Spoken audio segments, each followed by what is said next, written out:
Hello friends and welcome to Siddhi Punjab. So today in this video we are going to discuss the current affairs related to 13th and 14th April that are specifically important for your Punjab PCS examination. Agge ਵਧਣ ਤੋਂ ਪਹਿਲਾਂ मैं सबनों inform कर देना चाहनी है that Siddhi Punjab has released a Punjab specific prelims test series to help you revise your entire syllabus, practice it again and again to practice the elimination method and to be able to learn and get to the level of the examination. ठीक है जी, तो जल्दी इस test series का फ़ायदा उठाओ. We have already launched a grow named coupon code that you can use to get into the test series. 20% discount Sonu additional मिलेगा on the amount of the test series. So do not miss the offer. It's a limited time offer. Avail at the earliest possible. ठीक है जी.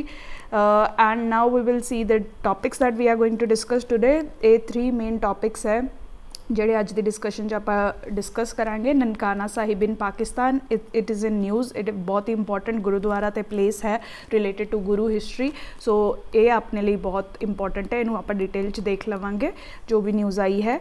ਇਨ Muktsar 3 sewage treatment plants ਡਿਫੰਕਟ. ਠੀਕ ਹੈ ਜੀ, ਆਪਣੇ urbanisation ਦੇ topic ਨਾਲ relate ਕੀਤੀ ਜਾ ਸਕਦੀ ਹੈ ਐਜ਼ ਐਨ ਐਗਜ਼ਾਮਪਲ. ਸੋ ਇਹਨੂੰ ਵੀ ਆਪਾਂ ਬਰੀਫਲੀ ਡਿਸਕਸ ਕਰਾਂਗੇ. And there are some numbers released on India's trade exports of goods and services. Are numbers jehde hai, we will write it down with us because it can be used in answers or essays whenever required. Right, let's start with our first topic, Nankana Sahib in Pakistan. ठीक है जी, ਤੁਹਾਨੂੰ ਪਤਾ ਹੀ ਹੈ ਕਿ ਇਹ ਜੀ ਬਹੁਤ ਸਾਰੀ sites ਹੈ ਜਿਹੜੀਆਂ ਕਿ ਸਿੱਖ ਧਰਮ ਨਾਲ रिलेटेड है but they are now located in today's Pakistan. ठीक है जी, पंजाब अगर तुसी देखिया ही होवे, पंजाब जिहड़ा इंडिया दा वैसे भी 2 पार्ट्स च बट गया सी. तुसी कह सकते हो मेजर पार्ट जिहड़ा है पंजाब दा core heart of Punjab Lahore जह जी सिटीज़ जिहड़ियां है पहला पंजाब दी शान हुंदियां सी, they are now on the Pakistani side. तां इसे करके बहुत सारी यह जी religious सिख धर्म नाल related revered sites ने that are located in Pakistan, and one such site is the birthplace of the first Guru Shri Guru Nanak Dev Ji. ठीक है जी, Guru Nanak Dev Ji the birthplace which is today known as Nankana Sahib, वो जिहड़ी है पाकिस्तान विच located है. And उत्थे गुरुद्वारा जन्म स्थान establish किया गया है जिन्हों गुरुद्वारा नानकाना साहिब भी कहा जाता है, गुरुद्वारा जन्म स्थान भी कहा जाता है. Right, wise Sahib used everywhere. तुसी देखो कि सिख रिलीजन च हर रेवर्ड चीज़ के पिछे साहिब लगता है because Sahib is an Arabic word for respect. ठीक है, जिवें आप जी वगैरह कहने हैं, Sahib is basically for respect. ये याद रख सकते हो क्योंकि प्रीलिम्स क्वेश्चन आ सकता है ये मीनिंग ते.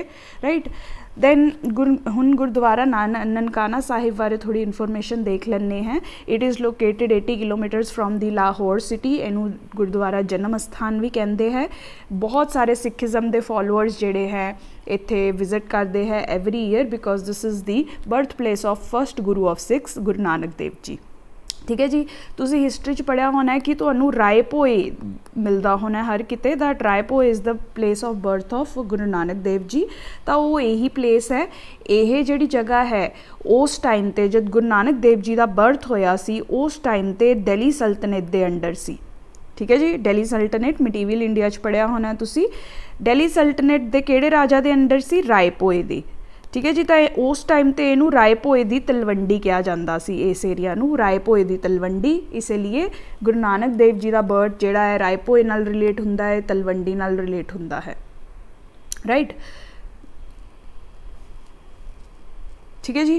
तो बाद विच over the years after some years जदों रायपोए जिहड़ा बंदा है उहदे नैक्सट जनरेशनस आईयां, उहदे ग्रेट ग्रैंड सन ने नानक देव जी की रिस्पैक्ट विच इस जगह का नाम ननकाना साहिब रख दिता सी. Right, after so many years the place Rai Bhoi Talwandi was renamed to Nankana Sahib. ये याद रखना है, कन्फ्यूज नहीं होना है. उन्होंने बर्थ प्लेस है रायपोए तलवंडी. रायपोए दी तलवंडी या रायपोए तलवंडी दोनों नाल रिलेट किया जाता है. And now Nankana Sahib it is named as. ठीक है जी, तो इत्थे गुरुद्वारा किने कंस्ट्रक्ट किया सी? तो पहला गुरुद्वारा मुगल एरा च कॉमन सिक्स यूनियन ने इस्टैबलिश किया सी. दैन महाराजा रणजीत सिंह के टाइम ते इनू रेनोवेट रिलीवेट किया गया. right? So no particular personality as such, famous personality is related to it, but Maharaja Ranjit Singh has contributed to its renovation. ठीक है जी। इत्थे होर बहुत सारे गुरु नानक देव जी नाल रिलेटेड, गुरु अर्जन देव जी नाल रिलेटेड, गुरु हरगोबिंद जी नाल रिलेटेड जो कि अपने 5th ते 6th गुरु है उन्हां रिलेटेड गुरुद्वारे तुहानूं मिल जाएंगे, स्पैशली गुरु नानक देव जी नाल, क्योंकि उन्हां दा बचपन जो है मेजरली इस एरिया विच ही गुजरिया सी। तां जिवें कि गुरुद्वारा बाल लीला जिथे वो रहंदे होणगे, खेडदे होणगे, गुरुद्वारा कियारा साहिब, गुरुद्वारा तंबू साहिब, गुरुद्वारा पत्ती साहिब, गुरुद्वारा माल जी साहिब, ये सब गुरुद्वारे जिहड़े है इत्थे लोकेटेड ने। Also gurdwaras relating to 5th and 6th Guru are also situated in Nankana Sahib और रायपोए तलवंडी। ठीक है जी, ये फैक्चुअल इन्फॉर्मेशन याद रखनी है, प्रीलिम्स दे क्वेश्चन MCQ टाइप क्वेश्चन यही इन्फॉर्मेशन ते बनती है। Nankana Sahib now is famous for one another incident. Nankana Sahib massacre भी विटनेस किया गया सी 1921 विच, राइट। तुसी देखो कि अगर तुसी थोड़ी बहुत हिस्टरी पढ़ी है, you might know about the mahant system. Sikhism च महंत सिस्टम जिहड़ा है इंट्रोड्यूस होया सी। Tell me in the comment box that which Guru introduce the mahant system, right. Basically religion नू प्रोपोगेट करन लई, स्प्रैड करन लई ये सिस्टम जिहड़ा इंट्रोड्यूस किया गया सी, but over a period of time corruption creeped into this system. ठीक है जी, ये महंत जिहड़े सी काफ़ी करप्ट बन गए सी। इसे लई तुसी कह सकते हो कि 20वीं सेंचुरी आमदे काफ़ी ज़्यादा protest movements against mahant system start हो गया सी। And one such movement was gurdwara reform movement, या जिन्हों अकाली मूवमेंट का भी इनिशियली नाम दिता गया सी, right. So these movements were meant to dismember mahants, to remove mahants from their power position and to place gurudwaras under a legally appointed authority। ठीक है जी, जिहड़े महंत सीगे वो काफ़ी ज़्यादा करप्ट सी एंड ये मूवमेंट स्टार्ट हो गई सी। और सो ओबवियसली जब पीपल विल बी प्रोटेस्टिंग, महंत जिहड़े वो आपदी अथॉरिटी का हथों जान नहीं देंगे, इसे लिए उन्होंने प्रोटेस्टर्स ते काफ़ी ज़्यादा गोलाबारी या तुसीं कह सकते हो शूटिंग या तुसीं कह सकते हो मार पिटाई जिहड़ी है ऑर्डर करती, जिहड़े भी प्रोटेस्टर्स ननकाना साहिब के बाहर प्रोटेस्ट कर रहे थे against the mahant system. And that is what led to killing of hundreds of Sikhs. ठीक है, that is what came to be known as Nankana massacre. ठीक है, ननकाना गुरुद्वारा के साहब के बाहर जो लोग were protesting against the mahant system, they were ordered to be beaten or killed and that is what led to Nankana massacre. ठीक है जी, ये फेमस इंसीडेंट है, इनू भी आप याद रखना है।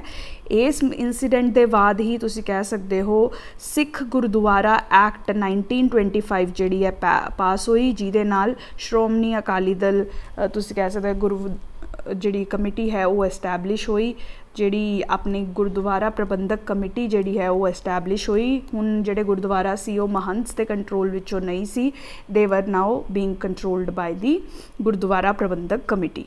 ठीक है जी, इसलिए this is very important because this massacre resulted in passing of Sikh Gurdwara Act, right. That is all about this news. ये सारी फैक्चुअल इन्फॉर्मेशन जी आपदे कोल लिख के रखो, इन्हां ते किसी भी फैक्ट ते क्वेश्चन आ सकता है, सो आपां नूं वो आना चाहिए है ताकि आंसर कर सकीए। So keep this facts in writing and keep revising them, right. हुण मेन्स दे परस्पैक्टिव तो this article is there Muktsar all 3 sewage treatment plants are defunct. ठीक है जी, अर्बनाइजेशन का मतलब क्या हुंदा है? Increasing urban population. ठीक है जी, अर्बन पॉपूलेशन किवें वधदी रहिंदी है, जिवें जिवें लोग बैटर अपॉर्चुनिटीज़ लई रूरल एरियाज़ तो अर्बन एरियाज़ वाल शिफ्ट हुंदे रहिंदे है, that is what results in increasing urbanisation.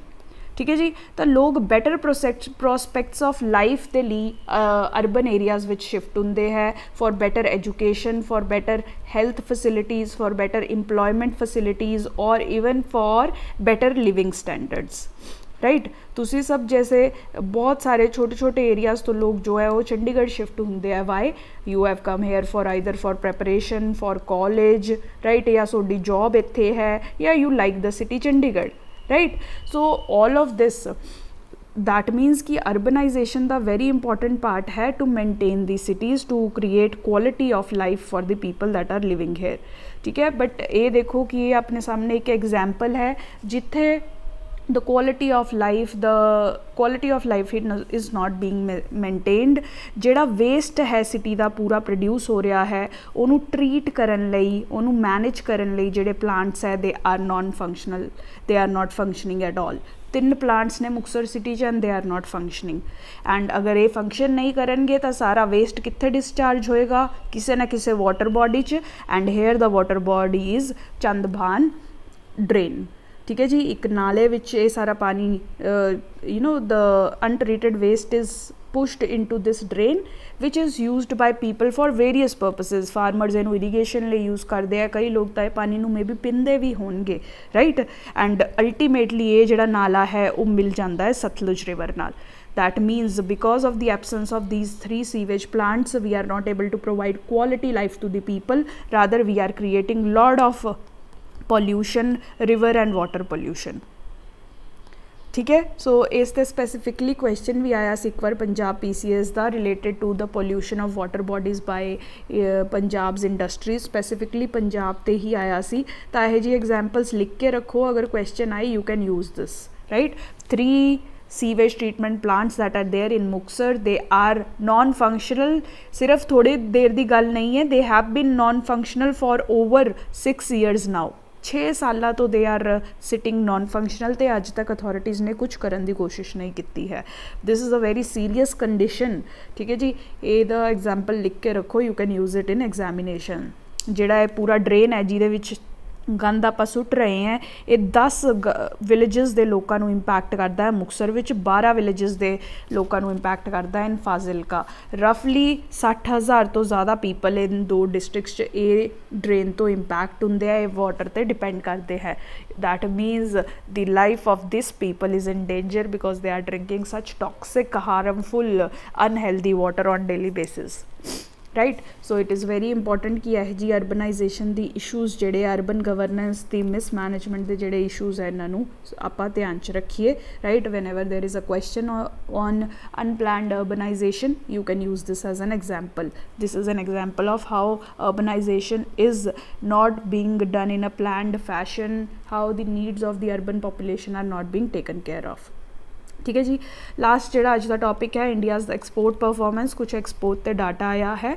What does it say? India के ओवरऑल एक्सपोर्ट्स जोड़े है दे हैव इनक्रीज्ड बाय 13.84%, या तुसी कह सकते हो कि ऑलमोस्ट 14% इनक्रीज़ होया है in the exports of India in the you know compare to the past fiscal right. तो जोड़े इंपोर्ट्स है वो भी ऑलमोस्ट 17% का इनक्रीज़ होया है right according to the data provided by ministry of commerce and industry. ठीक है, ये कुछ डेटाज जोड़े होंगे है आंसरस लिखते हुए कभी ना कभी काम आ जाते हैं. Just keep this in writing, keep revising it. जो भी इकोनॉमी रिवाइज करते हो इट मे बी यूज्ड.